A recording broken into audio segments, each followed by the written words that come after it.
इस वक्त शनाया के सामने ग्रे श्रीपी सूट पहने एक हैंडसम सेक्स खड़ा था, जिसकी मजबूत बाजू में शनाया की कमर के चारों ओर लिपटी हुई थी। शनाया तो उसे हैंडसम शख्स को देखती ही रह गई। प्रॉपर जेल से सेट बाल, हल्की बीयर्ड, उस शख्स की मस्कुलर बॉडी तो उसके टाइट फिटिंग बिजनेस सूट से भी नजर आ रहे थे। शनाया को ये खुद ही पता नहीं चला कि वह पिछले 3 मिनट से उस हैंडसम हंट को ही ताड़ रही हैं। उस शख्स ने जब शनाया को शनाया कहा, तो वो अपने सेंस में आई। शनाया को जब अपनी हरकत का रियलाइजेशन हुआ, तो उसका क्यूट सा चेहरा एम्बरेसमेंट की वजह से लाल हो गया। आखिर वो ऐसे ठरकियों वाली हरकत कैसे कर सकती है? शनाया उस ऑकवर्ड सिचुएशन में ये भी भूल गई कि अभी उस शख्स ने उसे किस नाम से बुलाया है। आई एम फाइन, शनाया ने अपनी नजरें इधर उधर दौड़ाते हुए कहा, और जैसे ही वहां से जाने लगी, तभी उसे दोबारा उस शख्स की आवाज सुनाई दी, बाबी। अब जाकर शनाया ने ध्यान दिया कि वो हैंडसम हंक उसे बाबी बोल रहा है। पता नहीं क्यों उसे उस शख्स की आवाज और ये नाम दोनों ही बहुत जाना पहचाना सा लग रहा था। उसकी धड़कने जो उस शख्स की करीबी से अपनी रफ्तार पकड़ ली थी, वो अब उस शख्स के दोबारा बाबी कहने से तेज हो गई। उसे ये नाम बेचैन किए जा रहा था। उसने मुड़कर उस शख्स की ओर देखा तो उसके हाथ में शनाया का रजिस्ट्रेशन फॉर्म था, जो उससे टकराते वक्त गलती से गिर गया था। शनाया ने उस शख्स के हाथों से अपना रजिस्ट्रेशन फॉर्म लगभग छीन लिया और उसकी आंखों से आंखें मिलाते हुए बोली, थैंक यू, एंड मेरा नाम बाबी नहीं है, सो डॉट कॉल मी बाबी। शनाया ने इतना कहा और वह से तेज कदमों से चली गई। आखिर उसे आज अपने डॉक्यूमेंट जो वेरीफाई करवाने थे। वही जेनी जो कब से उन दोनों को ही देख रही थी, वो शनाया को जाते देख उसके पीछे ही चल दी। पता नहीं क्यों, लेकिन शनाया ने एक बार पीछे मुड़कर उस हैंडसम हंट को देखा, जो अपने होठों पर मिस्टीरियस स्माइल लिए उसे ही देख रहा था। शनाया को उस शख्स को देखकर बेचैनी भी हो रही थी, और वो उस शख्स को कुछ पल और भी देखना चाहती थी। शनाया ने अपने ख्यालों को झटका और आगे बढ़ गई। वॉट ए कोइंसिडेंट, जहां से सब शुरू हुआ था, देखो आज दोबारा वक्त खुद को दोहरा रहा है। वेदांत ने डेविल स्माइल करते हुए कहा, और अपने असिस्टेंट राज के इशारा कर वहां से चला गया। थोड़ी देर बाद शनाया बड़ी सी स्माइल लिए उस बिल्डिंग से बाहर निकली। कंग्रेचुलेशंस बडी, तू अपने ड्रीम की ओर एक कदम और बढ़ गई। चल इसी खुशी में सेलिब्रेशन करते हैं, फिर कल से तो तू वैसे भी बिजी हो जाएगी। जेनी की बात सुन शनाया ने हाँ में अपना सिर हिला दिया। तभी जेनी के दिमाग में कुछ ख्याल आया और वो अपने चेहरे पर शरारती स्माइल सजाई बोली, वैसे वो हैंडसम बंदा था कौन? मुझे तो लगा वो इस कंपनी का मॉडल है। तूने देखी थी उसकी पर्सनैलिटी? सच में आई कांट बिलीव कि इंडिया में आते ही मुझे इतने हैंडसम बंदे के दर्शन हो जाएंगे। मतलब तू गुड ऑसम और वो हीरो तो तेरे लिए लकी भी साबित हुआ, वरना टाइम ओवर होने के बाद भला कौन फॉर्म सबमिट लेता है? जेनी की बात सुन शनाया की आंखें छोटी हो गई। देखिए, फॉर्म सबमिट होना, ये सब ऊपर वाली की मर्जी से हुआ, न कि उस हैंडसम हंट के दर्शन करने से। शनाया ने मुंह बनाते हुए कहा, अच्छा मतलब तू भी मानती है कि वो बंदा हैंडसम था? जेनी ने शनाया को टीज करते हुए कहा। तो एकाएक शनाया की आंखों के सामने उस शख्स की करीबी, उसकी खुशबू, उसकी नीली अथाह गहरी आंखें, ये सब याद कर उसकी धड़कनें तेज हो गई। अभी जेनी और शनाया बात करते हुए आगे ही बढ़ रहे थे कि एक बच्चा दौड़ते हुए उसके करीब आया और उससे टकरा गया। उस छोटे बच्चे को गिरे हुए देख शनाया घबरा गई। उसने तुरंत झुककर उस बच्चे को उठाया, तो शनाया उस बच्चे का चेहरा देख अपनी जगह जम सी गई। उसे वो बच्चा बहुत ज्यादा जाना पहचाना लग रहा था, मगर कहा, लगता है मैं अपनी मेडिसिन टाइम पर नहीं ले रही हूँ, इसलिए मुझे यहाँ आने के बाद हर चीज जानी पहचानी लग रही है। शनाया ने अपने ख्यालों को झटका और उस बच्चे के घुटनों पर लगी मिट्टी को साफ करने लगी। वही वो बच्चा अपनी स्टलिंग ग्रे आई से टुकुर टुकुर शनाया को ही देख रहा था। ना चाहते हुए भी उस बच्चे की आंखों में आंसू आ गए। जब शनाया के हाथ पर उस बच्चे के आंसू गिरे, तो उसने उस बच्चे की ओर देखा जो अपनी पलकें बिना झपकाए उसे ही देख रहा था। उस बच्चे के आंसुओं को देख शनाया को ऐसा लगा जैसे किसी ने उसका दिल छलनी कर दिया हो। शनाया ने अपनी पतली सुंदर उंगलियों से उस बच्चे के आंसुओं को साफ किया। बेबी, आप रो क्यों रहे हो? क्या ज्यादा दर्द हो रहा है? शनाया ने उस बच्चे को नीचे से ऊपर देखते हुए कहा, मगर वो बच्चा तो अभी भी शांत खड़ा शनाया के ही बिना पलके झपकाए देख रहा था। तभी शनाया को अपने पीछे से किसी के भारी कदमों की आवाज सुनाई दी, जैसे कोई तेजी से उसी की ओर ही आ रहा था। तभी शनाया को उस बच्चे की मीठी आवाज सुनाई दी, पापा, ये बोल वो बच्चा दौड़ते हुए शनाया के बगल से निकल गया। शनाया ने जब मुड़कर पीछे की ओर देखा तो उसके सामने खड़े शख्स को देख वो बर्फ की ओर जम गई। उसे ऐसा लगा मानो उसके दिल ने काम करना ही बंद कर दिया हो। वो बच्चा दौड़ते हुए जाकर उस हैंडसम शख्स के पैरों से लिपट गया, जिसे उस शख्स ने अपनी मजबूत बाहों में उठा लिया। क्या ये बंदा मैरिड है? ऊपर से इसका एक बेबी भी है। हाय रब्बा, मेरा तो दिल ही टूट गया। जेनी शनाया के कान में फुसफुसाई तो शनाया उसे घूरने लगी। अगर तूने अब कोई टिपिकल थरकी लड़कियों वाली हरकतें की तो मैं मिस्टर आहूजा यानी जेनी के पापा से तेरी शिकायत कर दूंगी, शनाया ने उसे वार्न करते हुए कहा, तो उसका मुंह बन गया। वो बच्चा जो कब से अपने पापा की गोद में बैठा शनाया को ही टुकुर टुकुर देख रहा था। उसने अपनी प्यारी सी आवाज में उससे कहा, थैंक यू मम। इतना बोलकर वो चुप हो गया। वही शनाया जो उस क्यूटी हीरो की आवाज सुन पलटी थी, वो उसके इस तरह अपनी बात अधूरी छोड़ने से उसे क्यूरोसिटी से देखने लगी, लेकिन शायद वो उसके अधूरे कहे अल्फाज समझ चुकी थी। शनाया नाम है मेरा, आप चाहो तो मुझे आंटी भी बोल सकते हो, शनाया ने उस बच्चे के गालों को प्यार से पिंच करते हुए कहा। तो उस बच्चे के चेहरे पर मायूसी छा गई। शायद वो उसके मुंह से कुछ और ही सुनना चाहता था। क्या मैं आपको मम्मी बोल सकता हूँ? उस बच्चे ने चेहरे पर हेसिटेशन लिए कहा। तो शनाया अपनी जगह जम सी गई। बेटू, आप मुझे मम्मी क्यों बोलोगे? आपकी मम्मा कहाँ है? शनाया ने उस बच्चे के डैड की ओर देखते हुए सवाल किया। वो हमारे साथ नहीं है, उस शख्स ने सपाट लहजे में कहा। तो शनाया को उस बच्चे के लिए बहुत बुरा फील हुआ, लेकिन वो सिर्फ इसलिए तो उस बच्चे को उसे मम्मी बोलने की इजाजत तो नहीं दे सकती थी। थैंक्स, आपने मेरे बेटे की केयर की, उस शख्स ने मेरे बेटे शब्द पर जोर देते हुए कहा। तो वो शनाया बस फीका सा मुस्कुरा दी। शनाया जैसे ही वहां से जाने को हुई कि किसी ने उसके टॉप को पकड़ लिया। शनाया ने जैसे ही मुड़कर देखा, तब तक वो क्यूट बच्चा शनाया के गाल पर किस कर चुका था। उसकी इस हरकत पर शनाया खुद को मुस्कुराने से रोक नहीं पाई। बदले में उसने भी उस बच्चे के चबी चिक्स पर किस कर दिया। शनाया ने ध्यान नहीं दिया था कि वो उस बच्चे को किस करते वक्त उस बच्चे के डैड के कितने नजदीक थी। जब शनाया को उस शख्स की गर्म सांसें अपने चेहरे पर महसूस हुई, तो उसे इस बात का एहसास हुआ। अनजाने में ही उसके गाल कश्मीरी सेब की तरह लाल हो गए। मेरा नाम वेदांग है, उस बच्चे ने अपनी थोड़ी तोतली मगर डीप वॉइस में कहा। ठीक है बेटू, आप अपना ख्याल रखना, शनाया ने वेदांग के गालों को छूते हुए कहा, और एक नजर उसके हैंडसम डैड को देख वहां से चली गई। शनाया के जाने के बाद वेदांग के डैड यानी वेदांत ने अपनी तीखी नजरों से वेदांग की ओर देखा, जो उससे नजरें चुरा रहा था। क्या तुमने ये सब जानबूझकर किया? वेदांत का सवाल सुन वेदांग की सिट्टी पिट्टी गुल हो गई। करीब 5 सेकंड की खामोशी के बाद वेदांग ने हाँ में अपना सिर हिला दिया। वेदांत ने आंख बंद कर एक लंबी सांस ली और अपने बेटे का माथा चूम उसे लेकर कंपनी के अंदर चला गया। वहीं दूसरी ओर कैब में बैठी शनाया का ध्यान जेनी की बातों में ना होकर वेदांग और उसके डैड में था। उसे उस शख्स की खुशबू इतनी जानी पहचानी क्यों लग रही थी? क्या वो कभी जर्मनी आया होगा? शायद ये सारे सवाल उसके दिमाग में घूम रहे थे। उसने अपनी उंगलियों से माथे को थोड़ा दबाया, क्योंकि उसे दर्द हो रहा था। होटल पहुंचकर उसने डिनर भी नहीं किया और मेडिसिन खाकर सो गई। अगली सुबह वो जेनी को कंपनी के पास ही कोई फ्लैट रेंट में देखने का बोल खुद कंपनी चली गई। शनाया ने आज डार्क ग्रीन पैंट के साथ पिस्ता कलर की सिल्क शर्ट पहनी हुई थी। बालों की हाई पोनी बनाए वो हमेशा की तरह क्यूट और एडोरेबल लग रही थी। शनाया उस कंपनी के 6 फ्लोर पर बने कंपीशन हॉल में आ गई, जहां उसके अलावा करीब 80 पार्टिसिपेंट और थे, जिनमें ज्यादातर इंडियन ही थे। बस कुछ इक्का दुक्का आउट ऑफ इंडिया से थे। थोड़ी देर में एक औरत जिसकी उम्र करीब 52 साल होगी, वो 2 लड़कियों जो दिखने में उसके असिस्टेंट ही लग रहे थे, उनके साथ उस हॉल में एंटर हुई। वो औरत उस कंपटीशन की मेन इंचार्ज थी। उसने सारे पार्टिसिपेंट को पहला टास्क दिया, जिसमें उन्हें कोई ऐसी ड्रेस डिजाइन करनी थी जो हो तो वेस्टर्न लेकिन वो इंडियन कल्चर को रिप्रेजेंट करती हो। ये टास्क सुनने में जितना इजी था, असल में उतना टफ भी था। ऐसे हजारों ड्रेसेस इस दुनिया में ऑलरेडी मौजूद थी, जो इंडियन कल्चर को रिप्रेजेंट करती, लेकिन उन सभी पार्टिसिपेंट को उन मौजूदा डिजाइन में से कुछ अलग बनाना था, जो आज तक किसी ने डिजाइन न किया हो। न वो किसी डिजाइनर की कॉपी हो, न किसी ड्रेस से इंस्पायर।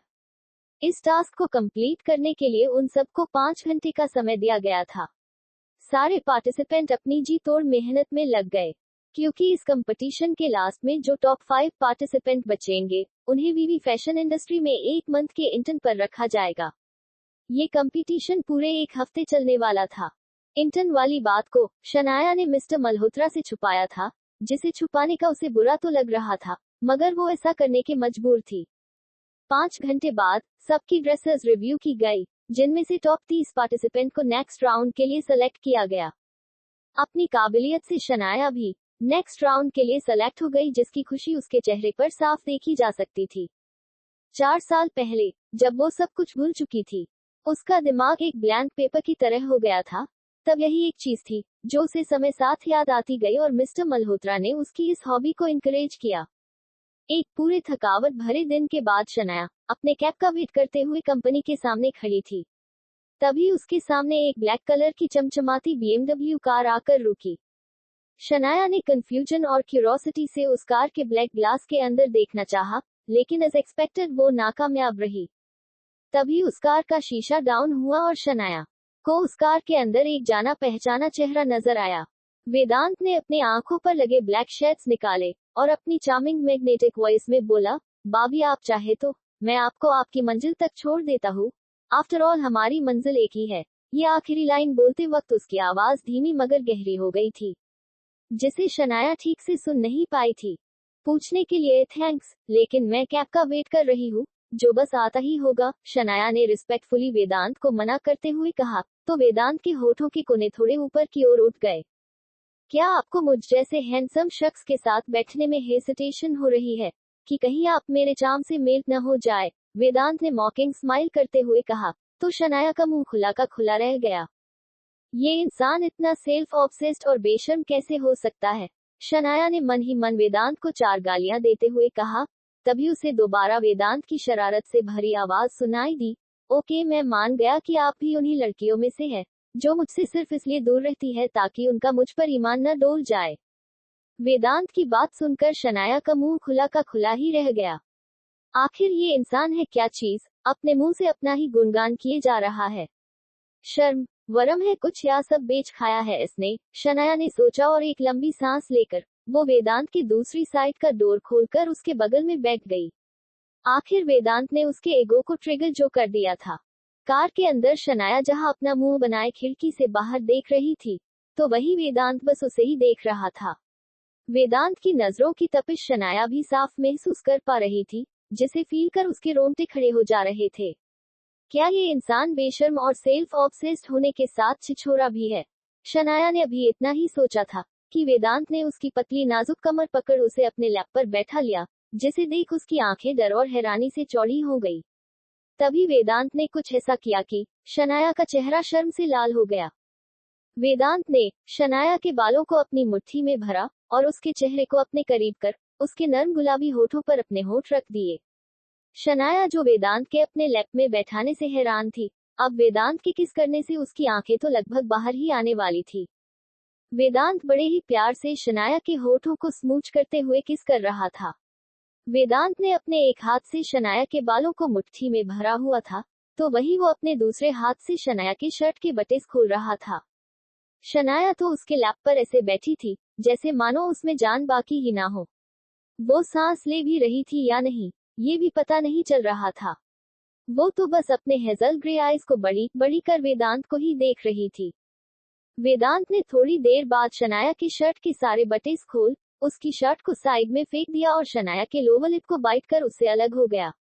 वेदांत ने उसके होठों को इतने जोरों से बाइट किया था कि शनाया के लोअर लिप से ब्लड निकल रहा था, जिसे वेदांत ने अपने टंग से लिक कर लिया। उसके ऐसा करते ही शनाया की पूरी बॉडी में सिहरन सी दौड़ उठी। वेदांत ने अपनी डार्क ब्लू आईज से शनाया की हॉट फिगर वाली बॉडी को स्कैन किया, जिससे शनाया पानी पानी हुए जा रही थी। शनाया ने जैसे ही अपने हाथों से खुद को ढकना चाहा, वेदांत ने उसके दोनों हाथों को उसकी पीठ से लगाकर अपने एक हाथ से पकड़ लिया और अपने दूसरे हाथ से शनाया की बॉडी को एक्टिवली टच करने लगा, जिससे शनाया अंदर तक सहने लगी। वेदांत अपने होठों से शनाया के तरासे हुए बदन के हर एक हिस्से को छू रहा था, जिससे शनाया बहुत ज्यादा अनकंफर्टेबल होने लगी। उसने वेदांत को रोकने की लाख कोशिश की, लेकिन वो नहीं रुका। जैसे मानो उसे कुछ सुनाई ही न दे रहा हो। जब शनाया ने वेदांत के हाथ अपने पैंट पर महसूस किया तो वो जोर से चीखी नहीं। शनाया की चीख इतनी तेज थी कि ड्राइवर ने भी झटके से कार रोक दी। क्या हुआ मैम? ड्राइवर की आवाज सुन शनाया अपने सेंस में आई। तब जाकर उसे रियलाइज हुआ कि वो सब सिर्फ एक सपना था, बुरा सपना। उसने इस चीज को कंफर्म करने के लिए सबसे पहले अपने कपड़ों को चेक किया, जो सही सलामत थे। फिर उसने मुड़कर अपने बगल में बैठे वेदांत की देखा, जो होठों पर कनिंग स्माइल बिखेरे उसे ही देख रहा था। वेदांत की स्माइल जितनी ज्यादा खतरनाक और मिस्टीरियस लग रही थी, उससे कई ज्यादा वो अट्रैक्टिव लग रही थी। लेकिन शनाया तो आंखों में दुनिया जहां का डर लिए उसे ही देख रही थी, जिसे देखकर उसे कुछ देर पहले देखा हुआ अपना सपना याद आ गया। ये शख्स एक ही टाइम पर इतना अट्रैक्टिव और खतरनाक कैसे दिख सकता है? ओह गॉड प्लीज इस डेविल से मुझे बचा लीजिए। पता नहीं इसे देखकर मुझे इतने वाइल्ड थॉट्स कैसे आ गए। कार रोमांस, वो भी इसके साथ। यक्कक शनाया ने वेदांत को देखते हुए मन ही मन सोचा। तुम्हें इतना पसीना क्यों आ रहा है बाबी? वेदांत ने शनाया के माथे पर आए पसीने को साफ करते हुए कहा और ड्राइवर को इशारा किया, जिससे वो दोबारा कार ड्राइव करने लगा। कुछ नहीं, बस यूं ही, शनाया ने वेदांत के हाथ को अपने माथे से हटाते हुए कहा। थोड़ी देर बाद शनाया का होटल आ गया तो वो बिना एक पल की देरी किए कार से उतरकर ऐसे भागी जैसे उसके पीछे गली के आवारा कुत्ते पड़े हो। अपनी बेचैनी में शनाया ने ये भी ध्यान नहीं दिया कि उसने तो वेदांत को अपने होटल का एड्रेस ही नहीं बताया था, तो उसे पता कैसे चला? और न ही शनाया ने वेदांत को उसे उसके होटल तक ड्रॉप करने के लिए थैंक्स बोला। वेदांत अपनी गहरी नीली आंखों से जाती हुई शनाया की पीठ देख रहा था, जिसने एक बार भी मुड़कर उसे नहीं देखा था। वो उसे तब तक देखता रहा जब तक वो अपने होटल के अंदर ही नहीं चली गई। शनाया के जाने के बाद अब उस कार में सिर्फ शनाया की खुशबू रह गई थी, जिसे वेदांत इनहेल कर धीरे से बुदबुदाया, जैस्मिन। वेदांत ने गहरी सांस ली और सीट के हेडरेस्ट से सिर टिकाकर अपनी पुरानी यादों में खो गया। फ्लैशबैक। 4 साल पहले वेदांत अपने कैबिन में बैठा लैपटॉप पर वर्क कर रहा था, तभी उसका मोबाइल रिंग हुआ। वेदांत ने एक नजर अपने मोबाइल की स्क्रीन को देखा और कॉल रिसीव कर मोबाइल को कान से लगा लिया। जब वेदांत ने कॉल के दूसरे साइड की बातें सुनी तो उसका मोबाइल छूटकर नीचे गिर गया। वेदांत बिना एक पल गवाए उस कैबिन से बाहर निकलकर अपने लिफ्ट में घुस गया। आज पहली बार कंपनी के एम्प्लॉयज ने वेदांत को इतना बेहाल होते देखा था। वेदांत के चेहरे पर डर, परेशानी और कई तरह के इमोशन साफ देखे जा सकते थे, जो आज तक किसी ने नहीं देखे थे। वेदांत ने अपनी कार को अनलॉक किया और कार को रफली ड्राइव करता हुआ वहां से चला गया। करीब आधे घंटे की ड्राइव के बाद उसकी कार एक जगह आकर रुकी। वेदांत ने कार से उतारकर जैसे ही सामने की ओर देखा, उसकी आंखें सुर्ख लाल हो गई। वेदांत के सामने फलक की कार क्रेन से लटकी हुई थी, जिसे खाई से निकाला गया था। वेदांत ये नजारा देख सुन्न ही रह गया। उसके दिमाग ने एक पल के लिए काम करना बंद ही कर दिया। कोई कितना भी खतरनाक और हार्टलेस क्यों न रहे, जिससे वो प्यार करता है, उसे खोने पर वो टूट ही जाता है। वेदांत की आंखों से भले ही आंसू का एक कतरा नहीं गिरा था, मगर उसकी आंखें बिल्कुल सुर्ख लाल हो गई थी। सर, मैम की कार बरामद हुई है, मगर अभी तक मैम का पता नहीं चला। सर्च टीम उन्हें खोज रही है, राज ने डरते हुए वेदांत को बताया, क्योंकि वेदांत इस वक्त इतना खूंखार दिख रहा था मानो वो सब कुछ तबाह कर देगा। आई वॉन्ट माई बाबी, वेदांत ने अपनी डेंजरस वॉइस में कहा, तो राज ने हाँ में अपना सिर हिला दिया। राज ने वेदांत को पूरी बात नहीं बताई थी। सर्च टीम के अकॉर्डिंग फलक को शायद जंगली जानवर अपने साथ लेकर चले गए थे, क्योंकि कार के पास जंगली जानवरों के पंजों के निशान मिले थे। लेकिन अगर राज वेदांत को ये सारी बातें बताता, तो शायद आज वो जिंदा ही नहीं बच पाता। वेदांत वही जमीन पर पंजों के बल बैठा था कि किसी ने उसके कंधे पर हाथ रखा। निहाल, लीव मी अलोन, वेदांत ने बिना पीछे मुड़े कहा, मगर निहाल उसे छोड़कर नहीं गया। अगर तुझे जिंदा नहीं रहना तो मैं तुझे आज जान से ही मार दूंगा, वेदांत ने गुर्राते हुए कहा। वेद, तू गलत कर रहा है। तुझे इस पल खुद को संभालना होगा, अपने लिए ना सही अपने बेटों के लिए। वो दोनों माँ के दूध के लिए रो रहे हैं। फलक भाभी तुरंत आने का बोलकर गई थी। वो दोनों मासूम अपनी माँ का इंतजार कर रहे हैं। ये बातें बोलते वक्त निहाल की भी आंखें नम हो गई थी। वेदांत ने जब निहाल की बातें सुनी तो वो अपनी जगह से खड़ा हो गया और एक नजर वहां मौजूद पुलिस वालों और रेस्क्यू टीम को देख अपने गाइस को कुछ इशारा किया। उन सब ने उसका ऑर्डर समझकर हाँ में अपना सिर हिला दिया। कार में बैठकर वेदांत वहां से निकल गया और निहाल वही राज और बॉडीगार्ड्स के साथ रुक गया। फ्लैशबैक एंड सर विला आ गया। ड्राइवर की आवाज सुन वेदांत अपने ख्यालों से बाहर आया। ड्राइवर की आवाज सुन वेदांत अपने सेंस में आया और कार से उतरकर विला के अंदर चला गया। विला के हॉल में एंटर होते ही दो वेदांत के पैरों को वेदांश ने पकड़ लिया। वेदांत ने झुककर वेदांश को अपनी गोद में उठाया और उसे लेकर सोफे पर बैठ गया, जहां वेदांग अपने आईपैड पे कुछ काम करते बैठा हुआ था। इस वक्त उसके एक्सप्रेशन बिल्कुल कोल्ड थे, जिसे वेदांत भी देख रहा था। डैड, मेरी तबीयत अब ठीक हो गई है, कल मैं भी आपके साथ कंपनी जाऊंगा, वेदांश ने अपनी ओशियन ब्लू आइज को तारों की तरह टिमटिमाते हुए कहा। और आप क्यों जाओगे? वेदांत ने अपनी एक आईब्रो रेज करते हुए पूछा। अब मैं भी ब्रो की तरह बिग बॉय हो गया हूँ, और कल ब्रो भी तो ऑफिस घूमने गए थे। मैं अपने लैपटॉप में प्रोग्रामिंग सेट करवाने गया था, न कि घूमने, वेदांग ने अपनी शांत मगर गहरी आवाज में वेदांश की बात बीच में ही काटते हुए कहा। तो वेदांश का मुंह बन गया। बिग ब्रो, कम से कम आप इसी बहाने इस विला से बाहर तो गए थे, मैं तो वो भी नहीं जा पाया, वेदांश ने मासूम सी शक्ल बनाते हुए कहा। बहुत गंदी एक्टिंग करते हो तुम, तो दोबारा एक्टिंग मत करना, वेदांग ने मॉकिंग स्माइल करते हुए कहा। तो वेदांश का मुंह बन गया। वही वेदांत तो अपने बेटों की बातें ही गौर से सुन रहा था। वो जब भी वेदांश को ऐसे ड्रामा करते देखता तो उसे फलक का चेहरा और उसकी मस्ती याद आती थी। वेदांत ने एक गहरी सांस ली और खुद से कहा, बस कुछ दिन और। आज की रात तो शनाया की आंखों से नींद कोसों दूर थी। अगली सुबह जब शनाया की नींद खुली तो उसके मोबाइल पर रिवांश के ढेरों मैसेजेस और मिस्ड कॉल थे। शनाया ने बाद में कॉल करने का मैसेज कर अपना मोबाइल रख दिया। थोड़ी देर में शनाया रेडी होकर कंपनी की ओर निकल गई। आज जेनी उसका और अपना सामान किसी रेटेड घर में सेट करने वाली थी, इसलिए शनाया को थोड़ा जल्दी घर लौटना था। वेदांत जब अपने कंपनी आया तो उसने अपने कैबिन में जाकर कंपेटिटन फ्लो का सीसीटीवी फुटेज ऑन कर दिया। करीब 2 सेकंड की मेहनत के बाद उसे शनाया नजर आई, जो किसी लड़के से हंस हंस कर बातें कर रही थी। वेदांत ने ये नजारा देख अपने हाथों की मुट्ठियां कस ली। उसकी आंखें लाल हो चुकी थी। उसकी नजर बार बार शनाया के उस हाथ पर जा रही थी, जिसके ऊपर उस लड़के ने अपना हाथ रखा था। आज कंपटीशन का सेकंड राउंड था, जो कि डिफरेंट कल्चर को अपने डिजाइन के थ्रू रिप्रेजेंट करने का था। शनाया ने इस राउंड में राजस्थानी कल्चर से इंस्पायर्ड ड्रेस बनाई थी, जिसकी बदौलत वो कंपटीशन के थर्ड और आखिरी राउंड में सिलेक्ट हो गई। शनाया खुशी खुशी अपने फ्लो से नीचे उतर ही रही थी कि राज ने उसका रास्ता रोक लिया। शनाया ने कंफ्यूजन से उसकी ओर देखा तो वो अपने गले को थोड़ा साफ करते हुए बोला, मिस शनाया, आपको सीईओ सर ने बुलाया है। राज की बात सुनकर शनाया हैरान हो गई। भला इतनी बड़ी कंपनी के सीईओ उसे क्यों बुलाएगा? क्या उसने कुछ गलत किया है? शनाया ने सोचा। मिस शनाया, सर को किसी का इंतजार करना पसंद नहीं। राज की बात सुनकर फिर शनाया बिना देरी किए टॉप फ्लोर पर सीईओ के कैबिन में चली गई। वहां खड़े एक गार्ड ने उसके लिए कैबिन का डोर खोला तो शनाया अंदर चली गई। शनाया के अंदर जाते ही वो गार्ड वहां से चला गया। जब शनाया कैबिन के अंदर आई तो पूरे कैबिन में अंधेरा था। शनाया की कमर में हाथ डाल किसी ने उसे अपने करीब खींच लिया। ठीक इसी पल वहां की लाइटें ऑन हो गई। जब शनाया ने अपने सामने खड़े शख्स को देखा तो एक पल के लिए वो जम सी गई, लेकिन दूसरे ही पल उसने राहत की सांस लेकर आंखें बंद कर ली।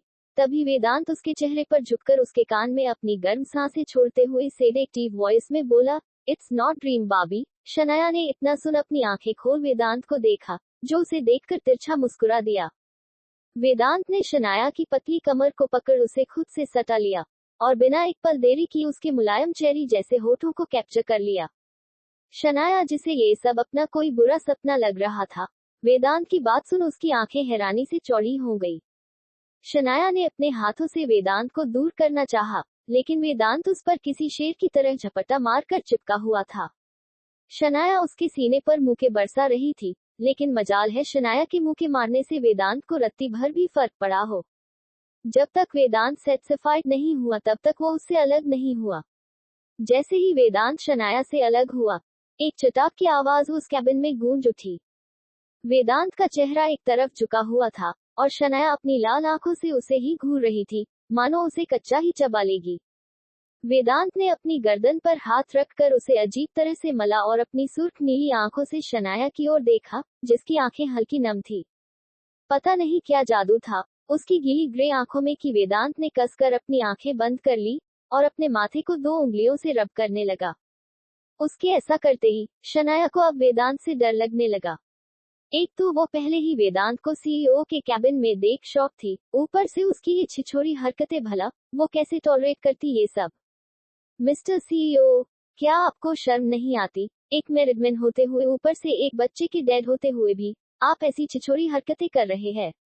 मैं कोई ऐसी वैसी लड़की नहीं हूँ, न इतनी सीधी साधी लड़की हूँ जिसका आप फायदा उठाएंगे और मैं उठाने दूंगी। आई वॉर्न यू, अगर आपने दोबारा मुझसे ऐसी गंदी हरकतें की तो मैं डेफिनेटली आपकी कंप्लेन कर दूंगी, समझे आप? शनाया ने वेदांत पर अपनी फिंगर पॉइंट करते हुए कहा और बिना एक पल गवाए वहां से चली गई और पीछे छोड़ गई गुस्से से लाल वेदांत को। शनाया जब अपने नए रेटेड घर पर आई, जो कि कोलकाता के पॉश कॉलोनी में था, वो आकर सीधा अपने कमरे में चली गई। शनाया के दिमाग से अभी भी वेदांत की हुई किस जा ही नहीं रही थी, लेकिन पता नहीं क्यों उसे वेदांत का किस करना अच्छा लगा था, और यही बात सोचकर उसे खुद पर हैरानी हो रही थी। उसने वेदांत को थप्पड़ एक और रीजन से मारा था, जो ये था कि वो उसे अगली बार किस न करे, वरना शायद वो उसे रजिस्ट नहीं कर पाती। उफ शनाया, तू ये सब क्या सोच रही है? क्या तू रिवांश को चिट करना चाहती है? क्या तू अपने डैड का ट्रस्ट तोड़ना चाहती है? नहीं, कभी नहीं। अगर वो मिस्टर सीईओ मैरिड भी नहीं होता, तब भी मैं उसकी वजह से अपने डैड को हर्ट नहीं कर सकती थी। मुझे कैसे भी करके खुद पर कंट्रोल करना होगा, वरना मेरी एक गलती मेरे डैड के आंसुओं की वजह बन जाएगी। शनाया ने खुद को आईने में देखते हुए कहा और अपने टॉप को उतारकर खुद को देखने लगी। उसके सीने के जस्ट ऊपर बना एक काला निशान, जिसे देखकर शनाया को हमेशा बेचैनी होती थी। शनाया ने एक बार किसी को बिना बताए डर्मेटोलॉजिस्ट से उस निशान के बारे में पूछा था, तब डॉक्टर ने उसे बताया था शायद वो किसी टैटू के रिमूव का निशान है। जब भी शनाया उस निशान को देखती, वो हमेशा यही सोचती थी कि आखिर वहाँ ऐसा कौन सा टैटू बना रहा होगा, जिसे उसने अपनी याददाश्त खोने से पहले रिमूव कराया रहा होगा। वहीं दूसरी ओर एसएम वर्ल्ड में स्टडी की टेबल पर बैठी सोनम, वेदांत की बहन, अपने होठों को काटे जा रही थी। उसके माथे पर पसीने की बूंदें थी। उसका चेहरा एक वक्त बिल्कुल लाल था, जो थोड़ा गुस्से और शर्म के मिले जुले एक्सप्रेशन से भरा हुआ था। जब उससे बर्दाश्त नहीं हुआ तो वो चीख उठी, तुम जानवर आदमी, छोड़ो मुझे। सोनम की गुस्से भरी आवाज सुन समर ने सोनम के दोनों पैरों के बीच से अपना चेहरा ऊपर उठाया। Let me enjoy my ice cream Honey, summer ने अपने होठों को लीक करते हुए कहा, तो सोनम उसे चिढ़ते हुए देखने लगी। उसे आज भी याद था कि कैसे 5 साल पहले उसने समर को पैरालाइज होने का ड्रग दिया था, लेकिन ये चालक लोमड़ी के दिमाग वाला आदमी उसकी करतूतों को पहले ही समझकर अपने पानी का ग्लास बदल दिया था। काश उस दिन इस मॉन्स्टर को मेरे प्लान के बारे में पता नहीं चलता। सोनम अभी सोच ही रही थी कि समर ने उसकी सॉफ्ट बॉडी पर जोर से बाइट कर दिया। जंगली कुत्ते, छोड़ो मुझे, सोनम ने दांत पीसते हुए कहा। हनी टेल मी, तुम इतनी शिद्दत से किसे याद कर रही हो? आई होप वो मैं ही हूँ, तो बेहतर होगा, वरना तुम्हारे ख्यालों में आने वाले शख्स का नामो निशान मैं इस दुनिया से मिटा दूंगा। और तुम तो जानती हो मैं अपनी हनी से जो भी कहता हूँ वो करता जरूर हूँ, समर ने इतने संकीपने से कहा कि एक पल के लिए सोनम भी डर गई।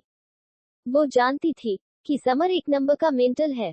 उसने एक लड़के की आंखें सिर्फ इसलिए निकाल दी थी कि उसने सोनम को कपड़े चेंज करते हुए देखना चाहा था, और तो और एक मेल को स्टार जो उसके करीब होने की कोशिश कर रहा था, समर ने उसके हाथों को कटवा दिया था। वो पूरा पागल था उसके लिए। समर की बॉडी अब पूरी तरह हीट हो गई थी, इसलिए उसने खड़े होकर सोनम के दोनों पैरों को फैलाकर एडजस्ट किया और बिना देरी किए उसके अंदर समा गया। अब तो सोनम के लिए ये रोज का था, इसलिए उसे इन सब से दर्द नहीं होता था। ऐसा नहीं था कि समर ने हमेशा सोनम को परेशान ही किया था। कई बार उसने सोनम को बड़ी से बड़ी प्रॉब्लम से भी बचाया था, चाहे वो सोनम को कास्टिंग काउच से बचाना हो या उसका फेक एमएमएस वायरल होने पर उसे इंटरनेट से हटाना हो। वो हर प्रॉब्लम में उसके सामने किसी शील्ड की तरह रहता था।